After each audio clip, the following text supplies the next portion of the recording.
제로초TV 유튜버로 활동하고 있는 스모우톡 CTO 조현영입니다. 네, 이번 시간에는 신입분들이 자주 하는 질문 몇 가지를 한번 꼽아봤습니다. 첫 번째는 CS 지식 위주로 공부를 해야 되나요? 아니면 언어나 프레임워크 라이브러리 이런 거 위주로 공부를 해야 되나요?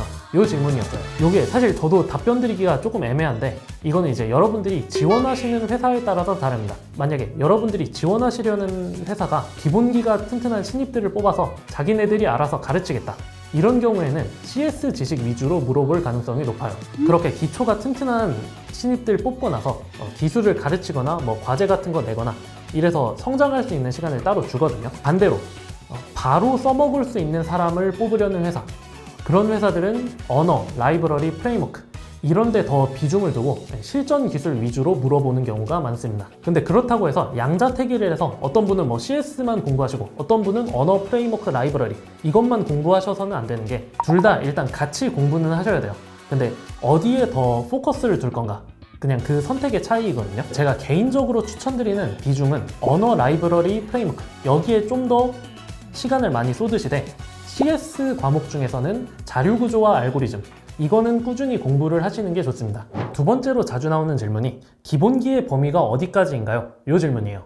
요즘 다들 회사들이 기본기가 튼튼한 신입을 뽑고 싶어요 이런 말이 많이 나오는데, 그러면 도대체 나는 기본기를 어디까지 공부를 해야 되는가? 기본기라고 하면 CS 지식 이런 거에 있을 수 있고, 그 다음에 언어, 라이브러리, 프레임워크, 좀 심하면 아키텍처까지도 기본기에 들어갈 수가 있어요. 근데 저는 개인적으로 아키텍처를 기본기에 넣는 거는 좀 오바가 아닌가 그렇게 생각을 하고 있고요. 예전에는 CS 지식만을 기본기로 뽑던 그런 시절도 있었는데, 요즘에는 워낙 다들 신입의 수준들이 올라가다 보니까 이제는 진짜 언어, 라이브러리, 프레임워크 이런 정도까지는 하셔야 된다.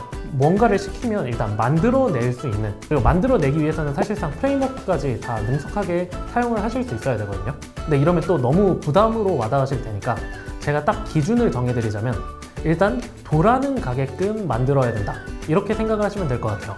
근데 돌아는 가지만 잘 돌아가야 되냐, 그러니까 성능이 빨라야 되냐, 요거는 제가 봤을 때 신입의 소양은 아니라고 생각을 합니다. 그 다음 질문은 좁고 깊게 팔까요? 아니면 얇고 넓게 팔까요? 이 질문인데요. 이거는 사실 면접관 입장에서는 엄청 황당한 질문이에요. 그래서 신입분들은 다양한 기술 이렇게 찍먹하듯이 그냥 해봤다 예를 들어 튜토리얼 해보고 끝내는 그런 거 있잖아요. 이 정도로 하시면 안 되고 그냥 한두 가지 자주 쓰이는 기술, 대중적인 기술 아주 깊게 파시는 게 낫습니다. 왜냐면 신입이 아무리 깊게 파봤자 그 깊이에 한계가 있거든요.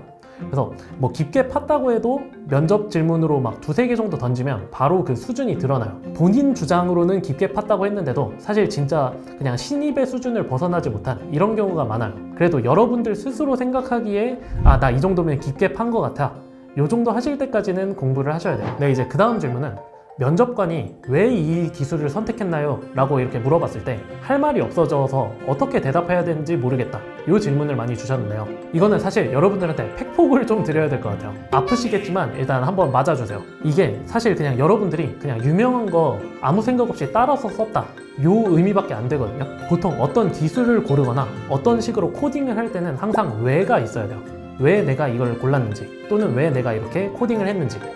물론 그냥 유명하고 남들 많이 쓰기 때문에 골랐다, 이것도 어떻게 보면 뭐 한 가지 이유가 될 수는 있는데 이게 면접 자리에서 할 만한 그런 대답은 아니죠. 그래서 예를 들어 jQuery라는 게 있는데 리액트를 고른 이유, 이런 걸 물어보면 대부분의 사람들이 다 이거 그냥 사람들이 많이 써서요, 아니면 이걸로 채용 공고가 많아서요, 이런 식으로밖에 대답을 안 하시거든요. 그런데 이제 jQuery랑 리액트 사이에서 명확한 고민을 하고 고르신 분들은 선택에 대한 이유가 있어요. 예를 들어 뭐 리액트를 고르셨다 하신 분들은 이제 데이터가 너무 빈번하게 바뀌어서 데이터와 뷰 단에 불일치가 발생했다, 이런 거는 jQuery로 해결하기 어렵기 때문에 리액트를 사용해서 해결했다, 이것도 하나의 근거가 될 수가 있거든요. 이런 식으로 어떤 기술 사용에 대한 이유를 논리적으로 밝혀주셔야 됩니다. 그리고 이렇게 논리적으로 말을 할 수 있으려면 어떤 기술에 대해서 점점 더 깊게 들어가셔야 돼요. 이 기술이 다른 기술에 비해 어떤 장점을 갖고 있는지 정확하게 알아야지만 이 기술에 대한 선택 이유를 밝히실 수가 있어요. 그 다음에 이건 좀 사실 난처한 질문인데,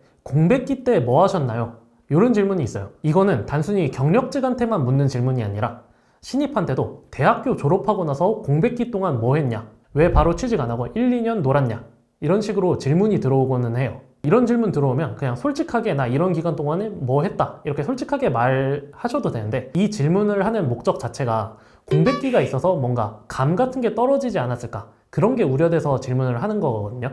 그렇기 때문에 뭐 이런 공백기가 있었더라도 나는 프로그래밍에 대한 감이 떨어지지 않았다, 이거를 주로 어필을 하시면 돼요. 다른 일을 하더라도 예를 들어 개발 관련된 거, 뭐 사이드 프로젝트 이런 거는 계속 했을 수 있잖아요. 검증이 들어올까 봐 좀 걱정되시는 분들은 그냥 최소한으로 나는 개발 커뮤니티나 이런 데 참여하면서 그냥 개발 소식 이렇게 끊기지 않게 계속 접하고 있었다, 이런 식으로라도 대답을 하시면 좋을 것 같습니다. 네, 이번 기술 면접 시리즈를 통해 면접관은 여러분들을 어떤 기준으로 판단하는지, 면접자 여러분들은 어떤 준비를 해야 되는지 하나씩 짚어봤습니다.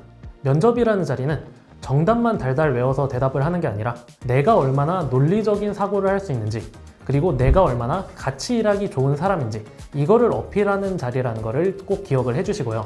요즘 취업 시장도 안 좋아서 면접 기회가 더 소중해진 만큼 면접 시간 때 더 떨리고 긴장되시겠지만, 그 안에서도 나만의 방식으로 풀어낼 수 있도록 이 시리즈가 도움이 되었기를 바랍니다.